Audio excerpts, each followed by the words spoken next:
नमस्कार, मैं हूं शैलेंद्र। न्यूज़ वन की संध्याकालीन समाचार सेवा में आप सभी का स्वागत है। प्रस्तुत है आज की प्रमुख खबरें। नवागत संभागायुक्त एवं कलेक्टर ने स्वास्थ्य सुविधा देखने किया निरीक्षण। सुपर स्पेशलिटी में टपकता रहा पानी। सुप्रीम कोर्ट द्वारा पुरी में रथ यात्रा पर रोक के बाद रीवा रथ यात्रा के निकलने पर संशय, 22 जून को होगा अंतिम फैसला। गाँव के विकास में पतीला लगाते सरपंच, सचिव व अधिकारी। अब खबर विस्तार से। रीवा संभाग के नवागत संभागायुक्त राजेश जैन एवं नवागत कलेक्टर डॉक्टर इलैयाराजा टी द्वारा आज संजय गांधी चिकित्सालय सहित वायरोलॉजी रिसर्च एवं डायग्नोस्टिक लैब व सुपर स्पेशलिटी चिकित्सालय का संयुक्त निरीक्षण किया। इस दौरान नाले की वजह से अस्पताल में घुसने वाले पानी को रोकने व अन्य मेंटेनेंस कराने के लिए निर्देशित किया। वहीं बनी नर्सरी का निरीक्षण किया गया। इस दौरान सुपर स्पेशलिटी में पानी टपकता रहा। इस अवसर पर श्यामसा चिकित्सा महाविद्यालय के dean doctor APS Gaharwar, SGMH के अधीक्षक डॉक्टर PK लखटकिया, वरिष्ठ चिकित्सक डॉक्टर बजाज एवं डॉक्टर इंदुलकर सहित अन्य चिकित्सक व स्टाफ उपस्थित रहे। प्रस्तुत है झलकी एवं रीवा संभागायुक्त राजेश जैन से जानकारी के अंश।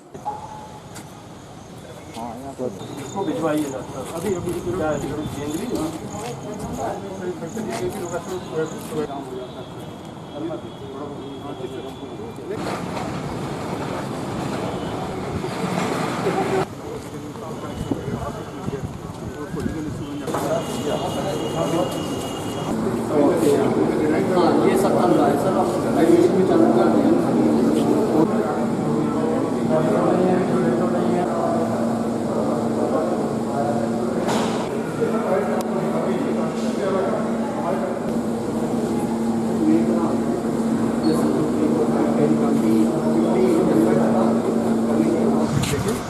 बता दीजिए, बता दीजिए। कुछ भर्ती भी करना है बिल्कुल सर, जितना डॉक्टर्स का भी हो तो वो भी कर लेंगे। हाँ सर, सभी कर लेंगे। सर ये आज ये निरीक्षण किया गया है आपके द्वारा हॉस्पिटल का, संजय गांधी और सुपर स्पेशलिटी, क्या चीज़ें देखने को मिली हैं? देखिए, आज जनरल निरीक्षण किया है। हॉस्पिटल की व्यवस्थाएं देखने के संबंध में, किस तरह से काम चल रहा है, क्या समस्या है, उसको देखने के संबंध में निरीक्षण किया गया है और जो भी समस्याएँ उनका निराकरण प्राथमिकता के तौर पर किया जाएगा। सर पानी लीकेज की प्रॉब्लम क्या सुपर स्पेशलिटी हॉस्पिटल है? पानी की भी प्रॉब्लम है, लीकेज की भी प्रॉब्लम है, स्टाफ की भी क्रंच है, तो उसके बारे में भी हम काम करेंगे। अच्छा काम कर रहे हैं, हॉस्पिटल में पेशेंट्स हैं, थोड़ा ध्यान दिया जा रहा है, अच्छी बात है। नाले का पानी अंदर आ रहा है? हाँ, वो उसको सफाई करवा देंगे और नया नाला बनना है, वहाँ पे सैंक्शन है तो बिल्डू कर लेंगे। पुरानी परंपरा के अनुसार जेठ माह के समाप्त होते ही भगवान जगन्नाथ को 108 घड़ों के पानी से महा स्नान कराया जाता है, जिसके कारण उन्हें लू लग जाती है। इसके बाद उन्हें राजवैद्य द्वारा दशमूला का अरिष्ट देकर इलाज किया जाता है। वहीं ठीक होने के बाद जगत के नाथ भगवान जगन्नाथ शहर भ्रमण पर निकलते हैं। वर्षों पुरानी इस परंपरा को रीवा में बड़े हर्षोल्लास से मनाया जाता है। वहीं इस बार 23 जून को निकलने वाली रथ यात्रा में कोरोना संक्रमण के चलते संशय बरकरार है। अगर ऐसा होता है तो 180 वर्ष पुरानी परंपरा रुक जाएगी। रथ यात्रा का इतिहास रीवा महाराजा भाव सिंह द्वारा 1841 में प्रारंभ की गई थी। वहीं इस रथ यात्रा को महाराजा वेंकटरमण सिंह द्वारा भव्यता प्रदान की गई, जिसके बाद लगातार चलने वाली यह यात्रा अंग्रेजी शासन काल में भी सुचारू रूप से जारी रही। किंतु इस बार भगवान जगन्नाथ के भ्रमण में संशय बना हुआ है, जिसका अंतिम फैसला 22 जून को जिला प्रशासन की बैठक में लिया जाएगा। वहीं आज भगवान का कुशल क्षेम जानने राजवैद्य ओम प्रकाश गुप्ता लक्ष्मण बाग पहुंच जड़ी बूटी एवं काढ़ा दिया। इस दौरान प्रधान पुजारी दीनानाथ शास्त्री व समाज सेवी डॉक्टर प्रभाकर चतुर्वेदी उपस्थित रहे। प्रस्तुत है जानकारी के अंश। आयुर्वेदिक में पद्धति में माना गया है कि इलाज भगवान का आपने किया, तो कौन सी औषधियों से भगवान का इलाज करते हैं आप? भगवान का इलाज ठंडई और दशमूल काढ़ा से भगवान का इलाज होता है। इससे लाभ क्या होता है?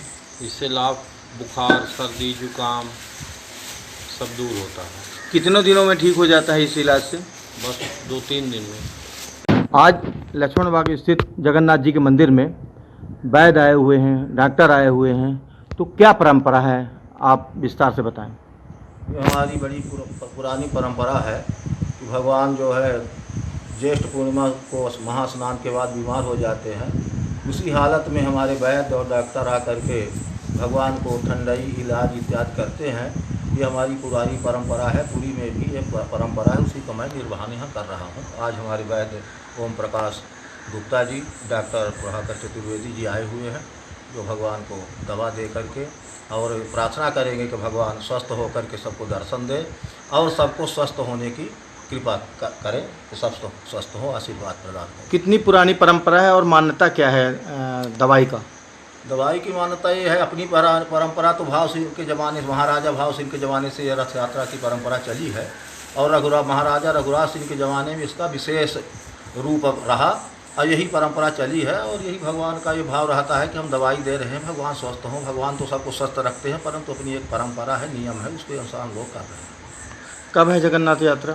जगन्नाथ यात्रा तो 23 तारीख को है, परंतु ये कोरोना महामारी को देखते हुए शासन प्रशासन क्या करता है अभी लोग हम लोगों का यात्रा नहीं निकाली जाएगी? नहीं निकाली जाएगी, अभी तो यही हम लोग पता नहीं। क्या चिकित्सा पद्धति डॉक्टर साहब आप क्या मानते हैं?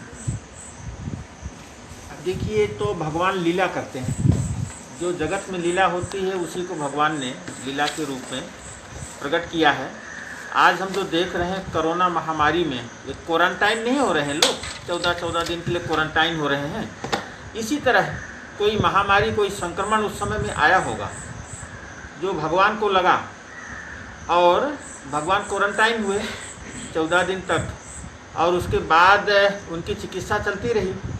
और मुझे ये बताते हुए बड़े गौरव की अनुभूति हो रही है कि जो चिकित्सा, जो दवा भगवान को उस समय दी गई थी, वही चिकित्सा आज कोरोना महामारी में भी दी जा रही है और पूरी दुनिया ने हमारी इस परंपरा को स्वीकार किया है, उस दवा से लाभ हुआ है। रीवा में जो 34 लोग आए थे उसमें अधिकांश लोगों की दवा आयुर्वेद महाविद्यालय में इसी चिकित्सा पद्धति से और इसी औषध से हुई है और सब ठीक हुआ।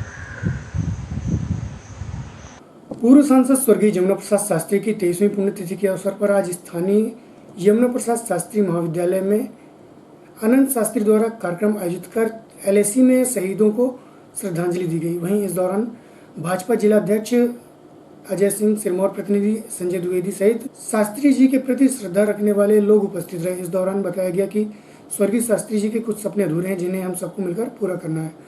उन्होंने रीवा को पंजाब बनाने का सपना देख बाणसागर परियोजना का शिलान्यास कर हर खेत में पानी पहुंचाने का संकल्प पूरा हुआ। वहीं रीवा को वायु मार्ग से जोड़ना अभी शेष रह गया है। इस अवसर पर कलेक्टर की गाइडलाइन पर किसी को भी आमंत्रित नहीं किया गया एवं सोशल डिस्टेंसिंग का पालन किया गया। प्रस्तुत है जानकारी के अंश। प्रसाद शास्त्री अमर रहे, प्रसाद शास्त्री अमर रहे।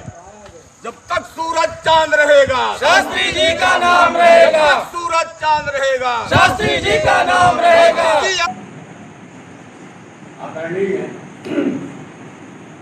वीर सपूत अमर रहे, वीर सपूत अमर रहे। माता की जय, भारत माता की जय।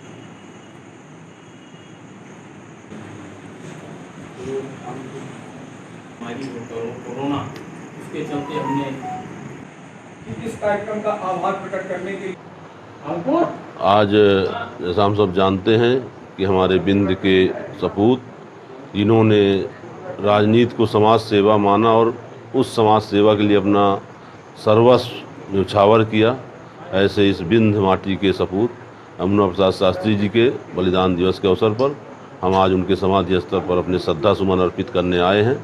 इस अवसर पर इस संस्था के द्वारा एक उनके बलिदानों को श्रद्धा सुमन अर्पित करने की गोष्ठी आयोजित की गई। उसके लिए इस संस्था को भी मैं बहुत बहुत साधुवाद देता हूं कि ऐसे बिंद के सपूत, जिन पे इस रीवा ही नहीं अपितु समूचे देश को सदैव गर्व होगा, हम सब उन्हें अपनी श्रद्धा सुमन अर्पित करते हैं। सबसे पहले शास्त्री जी की 23वीं पुण्यतिथि पर हम सब शास्त्री जी के अनुयायी, शास्त्री जी के सहयोगी साथी उनको नमन करते हैं और आपके माध्यम से यह जानकारी मैं देना चाहता हूं कि इस देश में और पूरे विश्व में कोरोना जैसी भीषण महामारी की वजह से यह आयोजन हर वर्ष की भांति हमने कलेक्टर के और शासन के दिशा निर्देशानुसार आयोजित किया, जिसमें हमने इस वर्ष किसी भी प्रकार से किसी आगंतुक को आमंत्रित नहीं किया। लेकिन उसके बाद भी शास्त्री जी के प्रति अपनी श्रद्धा रखने वाले लोग यहाँ पे एकत्रित हुए और निश्चित तौर पर शासन की गाइडलाइन के अनुसार सोशल डिस्टेंसिंग का और मास्क का पालन करते हुए उन्होंने अपने श्रद्धा सुमन अर्पित किए। हमारे भारत चीन सीमा पर जो विवाद हुआ था उसमें शहीद हुए हमारे देश के 20 वीर जवानों को श्रद्धांजलि दी गई और विशेष तौर पर हमारे रीवा जिले के वीर सपूत मनगुआ के फरेरा गांव के लाल दीपक सिंह गहरवार को हम सब ने श्रद्धांजलि दी। इस कार्यक्रम में भारतीय जनता पार्टी के जिला अध्यक्ष डॉक्टर अजय सिंह जी, जनपद अध्यक्ष सिरमौर प्रतिनिधि संजय द्विवेदी जी, नरेंद्र शर्मा जी, कार्यक्रम की अध्यक्षता हीरा लाल पटेल जी ने की।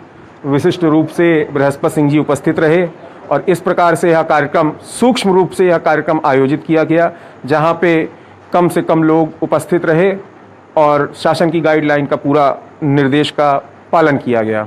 जो सपने इस क्षेत्र के लिए, इस अंचल के लिए देखे थे, विशेष तौर पर इस अंचल को उन्होंने पंजाब बनाने का जो सपना देखा था, उसके तहत उन्होंने बाण सागर का यहाँ पे शिलान्यास करवाया, उसकी यहाँ पे आधारशिला रखी, जिसके फलस्वरूप आज हम देख रहे हैं कि रीवा जिले का कोना कोना आज वहाँ पे पानी की कोई कमी नहीं है और निश्चित तौर पर आने वाले निकट भविष्य में उससे जुड़ी हुई नहरें रीवा जिले के हर क्षेत्र में और आसपास के जिलों में भी पहुँचेंगी, जिससे यहाँ पे पानी की पूरी समस्या समाप्त हो सकेगी।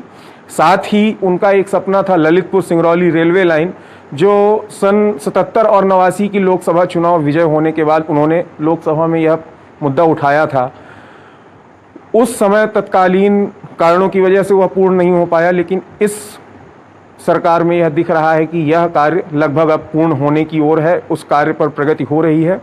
साथ ही एक सपना जो अभी भी अधूरा है, रीवा को वायु मार्ग से जोड़ने का, निश्चित तौर पर हम आशा करते हैं कि जल्द ही वह पूरा होगा। और यही सारे सपने शास्त्री जी के जो उन्होंने इस अंचल के लिए देखे थे, तो मैं मानता हूं अगर यह सपने पूर्ण होते हैं तो यह शास्त्री जी को एक सच्ची श्रद्धांजलि होगी। इन्हीं बातों के साथ बहुत बहुत धन्यवाद। केंद्र एवं राज्य सरकार द्वारा गांवों के विकास के लिए नई नई योजनाओं के द्वारा अरबों का बजट देती है, किंतु गांव का विकास कोसों दूर है, जबकि इन योजनाओं को संचालित करने वाले कर्मचारी एवं अधिकारियों का उत्तरोत्तर विकास हो रहा है। सरकार द्वारा भले ही विकास के दावे पेश करे, किंतु जमीनी हकीकत कुछ हो रही है। रीवा जिले के त्योथर जनपद अंतर्गत ग्राम पंचायत शंकरपुर में सरपंच एवं सचिव द्वारा मिलकर सरकारी राशि की बंदरबाट मचाए हुए है। वहीं शंकरपुर अपनी दुर्दशा पर आंसू बहा रहा है। वर्तमान में जहां कोरोना महामारी के लिए सरकार द्वारा मास्क एवं सैनिटाइजर वितरित करने राशि दी गई थी, वहीं लॉकडाउन समाप्त होने के बाद वह अनलॉक 10 के बाद भी अभी भी लोगों को सैनिटाइजर व मास्क के दर्शन नहीं हुए, जिसका आक्रोश ग्रामीणों में स्पष्ट देखने को मिल रहा है। प्रस्तुत गांव के विकास की झलकी एवं ग्रामीणों सहित नवागत जिला पंचायत सीओ स्वप्निल वानखेड़े से जानकारी के अनुसार। समस्या क्या है यहाँ? समस्या यहाँ पे बहुत सारी है। सबसे पहली समस्या के भी जो मेन मुद्दा है कोरोना। कोरोना के लेके हर पंचायतों में बहुत सारी सुविधा की गई, बहुत सारी सुविधा दी गई है, लेकिन यहाँ पे कुछ भी नहीं, ना तो कोई क्वारंटाइन सेंटर बनाया गया, क्वारंटाइन की व्यवस्था नहीं थी, कुछ भी नहीं। अच्छा, जैसे बाहर से जो प्रवासी मजदूर आए उनके लिए कोई खाने की सब व्यवस्था? कुछ भी। एक जैसे PCC रोड बनाई गई जो कि अधूरा है जी, वो भी बहुत सारी जो रोड बनी है पैसा निकाल लिया गया है, आपको दिखा दी गया है और रोड पूरी भी नहीं हुई, कागज पे कार्रवाई हो गई है और रोड फील्ड पे काम कुछ भी नहीं हुआ है। तो आपने क्या शिकायत है कि इसकी कहीं नहीं? मैंने एक बार शिकायत करवाया था ऑनलाइन में, तो वहाँ पे आधा काम करवा दिया गया, बाकी आधा फिर वही पूरा हो गया। बाकी रोड पे गिट्टी पड़ी थी, उसको उठवा के रखवा लिया गया घर में। जी, किस ग्राम पंचायत से हैं? ग्राम पंचायत शंकरपुर से। शंकरपुर से जी। ये बताइए, आपके यहाँ तो बहुत सारी लगभग 500 से 600 शौचालय बनवाया। वो बोले कि तुम बनवा लो, तुम्हारे खाते में पैसा आएगा, लेकिन आज तक नहीं आया। वो पूछने पर बोले कि ये सब हम बनवा दिए हैं और सब पैसा निकल चुका है, तुम्हारे खाते में आ चुका है। तो आपने चेक, तो इसके बाद फिर आपने शिकायत करने के को सीओ से किए, तो सीओ बोला कि वो पैसा आ चुका है, तुम्हें नहीं मिलेगा, वो सहायक सचिव को मिलेगा। ऐसा कि आपको बोले कि उन्हीं के खाते में इकट्ठा जाएगा, हाँ, फिर उनके द्वारा वितरित किया जाएगा, किया जाएगा या वो बनवा देंगे, तो उनका काम है। हाँ, ये सीओ के द्वारा बताया गया आपको, कहा गया। फिर इसके बाद आपने कहीं शिकायत नहीं की? शिकायत नहीं की है अभी आज तक आपका पैसा नहीं मिला? पैसा नहीं। ऐसा कितने लोगों को पैसा नहीं मिला? पर्सनल करीब 500 में 400 को ऐसा नहीं मिला है पैसा, और मुश्किल से 100 लोगों को मिला है जो सरपंच और सहायक सचिव के खास आदमी थे, उनको पैसा दे दिया गया। हाँ सर, किस ग्राम पंचायत से? ग्राम पंचायत शंकरपुर से। क्या समस्या है आपके ग्राम पंचायत में? सर है, कोई भी रोड आती है, PCC रोड हो गया, जैसे मेड़बाधान हो गया, यहाँ पे पानी की व्यवस्था कुछ भी नहीं है, लाइट बिजली कोई व्यवस्था नहीं है सर, इसलिए हम लोग परेशान हो रहे हैं। और एक बात है सर, जो भी काम आता है, मनरेगा काम आता है, वो JCB द्वारा और ट्रैक्टर द्वारा करवाया जाता है रातों रात। हम लोग मजदूर भूखे यहाँ मर रहे हैं, कोई भी व्यवस्था नहीं है, ना कोई कोरोना की वजह से कोई बाहर से, यहाँ से कम 250 पब्लिक यहाँ आ चुकी है अन्य प्रदेश से, उनके लिए कोई व्यवस्था नहीं की गई। और विकास कार्य क्या क्या करवाया गया? विकास में जो भी कार्य हुए हैं सर वो अधूरे हुए हैं। यहाँ पे सब भ्रष्टाचार का काम चल रहा है, हम लोग मर रहे हैं भूखे। क्या क्या भ्रष्टाचार हुआ? भ्रष्टाचार है सर कि जो भी रोड आती है, कोई भी कार आता है अगर शासन द्वारा, तो फर्जी कराया जाता है जबरदस्ती रातों रात। जब हम लोग कुछ भी कंप्लेंट करना चाहते हैं तो हमको लोग धमकाते हैं। धमकाने वाले कौन हैं? धमकाने मनोज कुमार यादव, ये कौन है? सहायक सचिव हैं सर, और यशोदा देवी सरपंच। इनके द्वारा धमकाया जाता है, डराया जाता है, इसलिए हम लोग चुप हो जाते हैं और बाकी कुछ कर नहीं पाते सर। कोई अधिकारी आता है यहाँ का, न तहसील उधर का, न कोई रीवा जिला का। किस ग्राम पंचायत से हैं?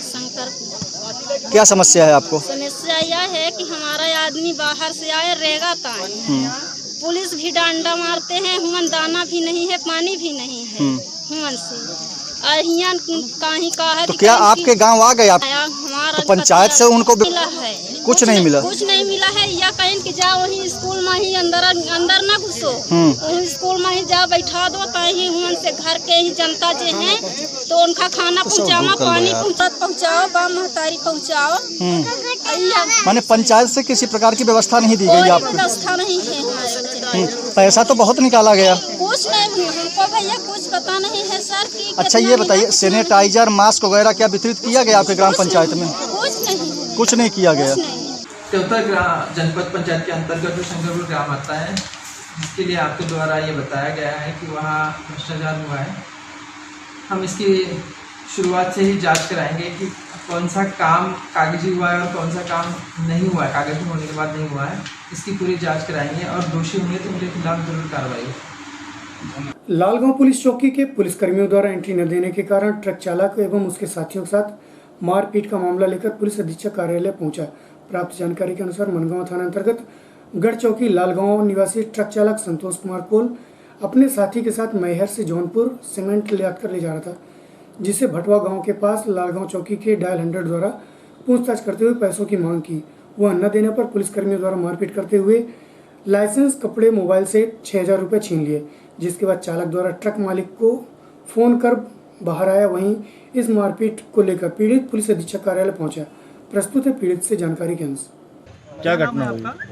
पिता के नाम राम कुमार है। मैं ट्रक KGS मैहर से लोड करके चल रहा था। मैंने रीवा पार किया, इसके बाद मैं लालगांव पास पार किया, इसके बाद मैंने घर की ओर पहुंचा भटवा गांव में। तो हमने सोचा हमारा टायर ख़राब है थोड़ा, तो देख लें। इसमें उधर से 100 नंबर आई, हमको बोले क्यों खड़े हो? मैं बोला कि टायर देख रहा हूँ। इसके बाद हमको गाली वाली देने लगे। इसके बाद हमको मारने चालू कर दिया। मैं भागना चालू कर दिया, तो मेरे पीछा कर लिए। वहाँ से गढ़ थाना के पास फ़ोन लगाए, उसको वहाँ पे जाम लगवा दिए कलवारी मोड़ में। इसके बाद हमको कलवारी मोड़ में मारने के बाद हमको आधे रास्ते में मारते ले गए। फिर आधे रास्ते में हमको दारू पिलाए। दारू पिलाने के बाद हमको मेडिकल में ले गए, तो हमको बेहोश हो गए थे, मेरे को शुद्ध नहीं है।